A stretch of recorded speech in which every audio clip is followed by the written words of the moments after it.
Yeah, well, as a young man, I think especially as young men, teenagers and early 20s, we do have our doubts as men. But I had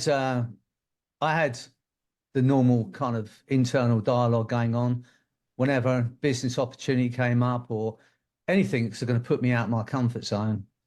And the voice pretty much was just saying, "You're never going to do it. You're going to fail. You're rubbish. There's no point." All of those things that go on in our heads, and most of us have those voices at times. And for a long time, like we all do, I assumed that was my voice saying that. And it would hold me back in certain ways. I was lucky enough at the time to have a woman that loved me and two kids that loved me in my early 20s.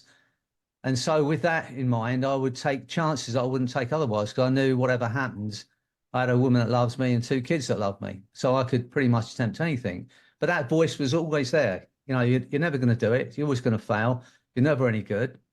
And so um, I listened to it one day. I took some time out and I just listened to it. And it sounded a lot like my voice, but I realized it wasn't my voice. It was my father's voice. And, you know, I I don't believe that he ever really approved of anything I did. And I know that sounds a horrible thing to say.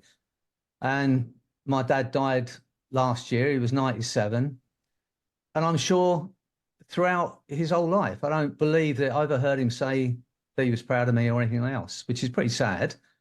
But that voice was in my head, especially when I was a young man, until I realized whose voice it was. But I also had a mother. Luckily, I had a mother that thought the sun shone out of me. And she would only ever praise me and tell me that I could do anything. So my dad, because I'm very old, he had one of those wooden radios, the ones with the valves in the back. I don't know if you're any year old enough to remember them, but they had those valves in the back. And he wouldn't let anyone touch this radio. But in my mind, I just pictured this old wooden radio with two volume knobs on it. And one of them had my dad's name over the top, and the other one had my mum's name over the top. So I turned my dad's voice right down, and I turned my mum's voice right up. And I'm sure throughout my life, and I'm pretty old now, I'm sure in the background, my dad's been there going,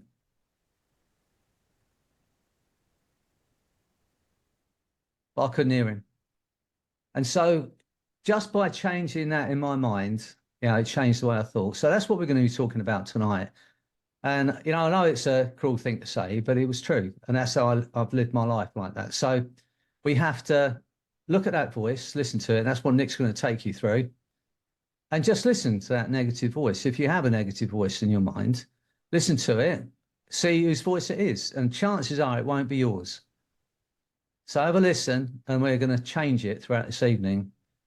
Because there are people in your life that do love you, that do believe in you, and maybe find that voice.